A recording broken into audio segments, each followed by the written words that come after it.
नमस्कार, मैं हूं धर्मेंद्र। आप देख रहे हैं online news India. Supreme court पर आज सबकी नजरें टिकी हुई थी। पूरा देश जानना चाह रहा था कि सुप्रीम कोर्ट आज क्या फैसला लेगा। जिस तरह से सुबह हमने आपको खबर दिखाई कि सुप्रीम कोर्ट के अंदर जो है वो दो अर्जी दाखिल की गई, बागी विधायकों की तरफ से, एकनाथ शिंदे की तरफ से। पहली अर्जी ये थी कि जो उनको आज शाम 5:30 बजे अयोग्य करार देने का स्पीकर की तरफ से जो नोटिस दिया गया था उसको खत्म किया जाए। पहली अर्जी ये थी। दूसरी अर्जी ये थी कि एकनाथ शिंदे को हटा करके उद्धव ठाकरे ने जो अजय चौधरी को विधायक दल का नेता बनाया है उसको रद्द किया जाए। ये दो अर्जी डाली थी। इस पर सुप्रीम कोर्ट ने क्या कहा, देखिए मैं आपको पूरा फैसला और सुप्रीम कोर्ट में जो जो बातें हुई है आसान भाषा में आपको बताऊंगा, लेकिन जरा इससे पहले जरा आप समझ के देखिए। आज मैं आपको अगर एक लाइन में कहूं कि आज हुआ क्या, अगर आप एक लाइन में ये जानना चाहें तो मैं ये कहूंगा कि उद्धव ठाकरे आज ये चाह रहे थे कि ये जो बागी गुट है, एकनाथ शिंदे का जो गुट है, उसको जो है वो आज अयोग्य करार दे दिया जाए और उनको जो है उनको सस्पेंड करवा दिया जाए। उद्धव ठाकरे का गुट जो है वो इस बात को चाह रहा था। दूसरी तरफ जो है वो एकनाथ शिंदे का ग्रुप इस बात को चाह रहा था कि इस नोटिस को रद्द कर दिया जाए, साथ ही साथ उनको ही विधायक दल का नेता बनाया जाए। और जब विधायक दल के नेता वो खुद होंगे, एकनाथ शिंदे होंगे, ज्यादातर विधायक उनके सपोर्ट में है, तो यानी उद्धव ठाकरे रेस से बाहर हो जाएंगे। दोनों आपस में ये चाह रहे थे। लेकिन आज किसको हाथ में क्या मिला? आज किसी को कुछ नहीं मिला, किसी को कुछ नहीं मिला। दोनों को थोड़ी थोड़ी राहत आप कह सकते हैं। और उद्धव ठाकरे को देखिए, जो बात कही जा रही है वो फैसले में जो बात निकल करके सामने आई वो मैं आपको दिखाऊंगा और आगे पढ़कर भी सुनाऊंगा। लेकिन ऐसा लगता है कि इस पूरे प्रकरण में अब जो अगली सुनवाई है वो 11 जुलाई को दी गई है। आज दरअसल जो ये पूरा सुप्रीम कोर्ट के अंदर गया तो सुप्रीम कोर्ट ने पहला सवाल तो यही किया कि आप ये बताइए कि आप हाई कोर्ट के अंदर क्यों नहीं गए। आप बॉम्बे हाई कोर्ट पहले जाते और बॉम्बे हाई कोर्ट से फिर आप यहां पर आते, आप सीधे के सीधे आप यहां पर क्यों आ गए, ये सवाल किया गया। इस पर जो है वो शिंदे गुट की तरफ से कहा गया कि मामला बड़ा था लिहाजा हम यहां पर आ गए। अब हुआ क्या, निकला ये कि सुप्रीम कोर्ट ने एक राहत जो है वो एकनाथ शिंदे गुट को यह दी है कि आज शाम 5 बजे जो अयोग्य करार देने का उनका नोटिस जारी किया गया था कि आप अयोग्य करार दे दिए जाओगे, या तो आप जो है वो मुंबई आ जाइए और मुंबई आकर के जो है वो स्पीकर के सामने पेश हुई, वरना आपको अयोग्य करार दे दिया जाएगा।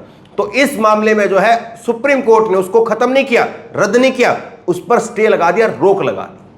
तो यहां पर एकनाथ शिंदे के लिए इसको कह सकते हैं। लेकिन दूसरे शब्दों में अगर आप देखें इसको, दूसरे लहजे में या दूसरे एंगल से अगर आप इसको देखें तो उद्धव ठाकरे भी खाली हाथ नहीं है। उद्धव ठाकरे के पास में भी सुप्रीम कोर्ट ने कहा है जो स्थिति फिलहाल चल रही है उसको यथास्थिति को बरकरार रखिए और 12 जुलाई को आप जाकर के जवाब दीजिए। 11 तारीख को जो है वो अगली सुनवाई होनी है। अब जो है उद्धव ठाकरे के पास में क्या रास्ता है? उद्धव ठाकरे के पास में रास्ता यह है कि वो इन बागी जो विधायक हैं वहां से तोड़ करके लेकर के आए कुछ विधायक, या प्रेशर से समझा करके, या अपना कोई डेलीगेशन वहां पर गुवाहाटी भेज करके वहां के साथ वो जो विधायक हैं उनके साथ में विचार विमर्श करके, या एकनाथ शिंदे के साथ में कोई बातचीत करके जो है वो इस मामले को सुलझा सकते हैं। 5-7 दिन का समय जो है उनको और दे दिया गया है। एक बात है इस पूरे मामले के अंदर पक्की, वो बात यह है कि जो रेडिएशन ब्लू होटल है, जो असम के अंदर रेडिएशन ब्लू होटल है, वो 11 तारीख तक बुक हो गया है। ये बात पक्की मान करके चलिए आप। लेकिन उससे पहले मैं आपको दिखाता हूं कि क्या क्या जो है वो चीजें आज सुप्रीम कोर्ट में हुई है। ये देखिए आप, सुप्रीम कोर्ट ने Maharashtra Bhavan, deputy speaker, Maharashtra police, Shiv Sena विधायक दल के नेता अजय चौधरी और केंद्र को भी नोटिस भेजा है। कोर्ट ने सभी विधायकों को सुरक्षा मुहैया कराने और यथास्थिति को बरकरार रखने का आदेश दिया है। डिप्टी स्पीकर को अपना जवाब 5 दिन के भीतर पेश करना होगा। मामले की अगली सुनवाई 11 जुलाई को होगी।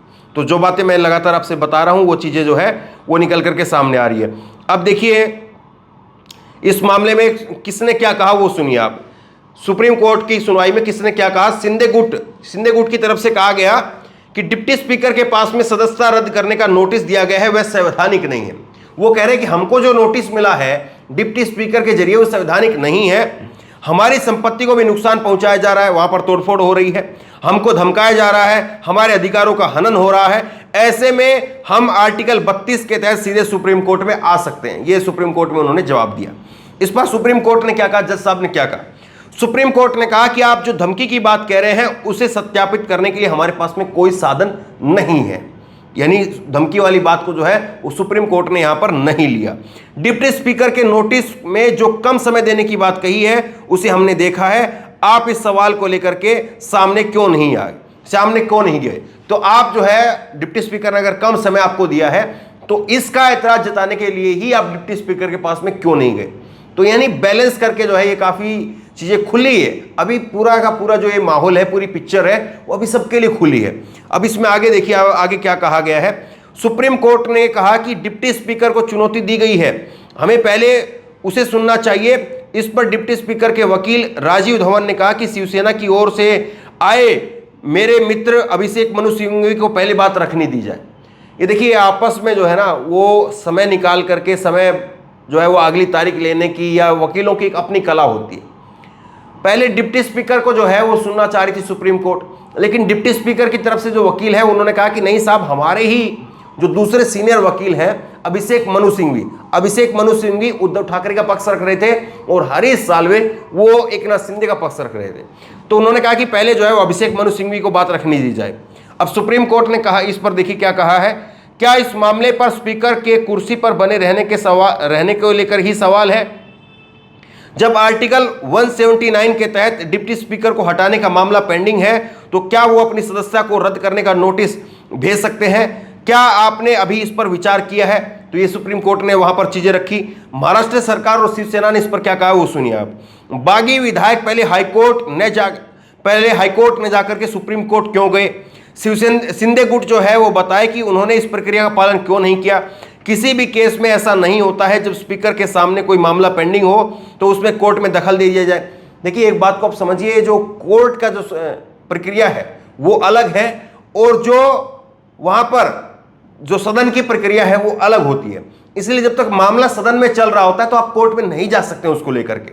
और यही मामला जो है केजरीवाल को लेकर भी उठा था। ये बीजेपी की तरफ से केजरीवाल की स्पीच जो कि दिल्ली विधानसभा के अंदर दी गई थी उसको लेकर के कार्रवाई करने को कहा। तब जाकर के कहा था कि नहीं साहब, ये कोर्ट के अंदर का मामला है, ये सदन के अंदर का मामला है और अगर इसमें कुछ गलत है तो वो सदन देखेगा, सदन उस पर कार्रवाई करेगा। सदन उस पर कार्रवाई करता है। सदन चाहे तो उसको बाहर निकाले, निष्कासित करे या उस जो भाषण या स्पीच दिया उसको हटवा दे। वो सदन की अपनी जो है मर्यादा होती है, सदन की अपनी प्रक्रिया होती है। इसीलिए यहां पर इस बात को हवाला दिया गया है और कहा है कि जब तक स्पीकर फाइनल फैसला न ले तब तक कोर्ट एक्शन नहीं लेती है। विधायकों ने डिप्टी स्पीकर के खिलाफ जो नोटिस दिया था उसका फॉर्मेट गलत था, इसलिए उसे खारिज कर दिया गया। तो आज का जो दिन रहा उसको आप ये देख सकते हैं कि जहां पर जो सुप्रीम कोर्ट के अंदर एक तरह से जो है दोनों तरफ एकनाथ शिंदे के लिए कहा जा रहा है कि उनको जो है राहत ये मिल गई है कि आज वो अयोग्य करार होने से बच गए। यहां पर वो राहत अपने लिए कह सकते हैं, लेकिन उद्धव ठाकरे के लिए भी एक राहत की बात यह है कि कोर्ट ने यह नहीं कहा कि आपने तमाम प्रक्रियाओं का उल्लंघन किया है, इसलिए जो है इनका जो अयोग्य करार देने का जो नोटिस आपने जारी किया उसको खंडन कीजिए, ऐसा कुछ नहीं कहा है। तो बहरहाल 11 जुलाई को जो है वो पहले अब सुनवाई होनी है। अगली सुनवाई जो 11 जुलाई को होनी है, 5 दिन का समय जो है वो एकनाथ शिंदे को और स्पीकर को दिया गया है, दोनों तरफ के लोगों को दिया गया है, पुलिस वगैरह को सबको 5-5 दिन का नोटिस जारी किया गया।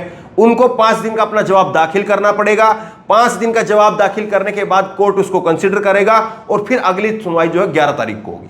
यानी मामला जितना सीधा दिख रहा था वैसा है नहीं और मामला जो है वो बेहद पेचीदा होता चला गया, मामला आगे फंसता चला गया। तो बहरहाल सुप्रीम कोर्ट में जो कुछ हुआ है उसको आसान भाषा में आप तक रखने की, आप तक समझाने की कोशिश कीजिए। आप इस खबर को सुप्रीम कोर्ट ने जो कहा है उसको आगे लोगों तक पहुंचेगी ताकि लोगों के दिमाग में क्लैरिटी आए कि हाँ आज क्या कुछ हुआ है और उसके आगे क्या मायने हैं, वो लोगों को पता चले।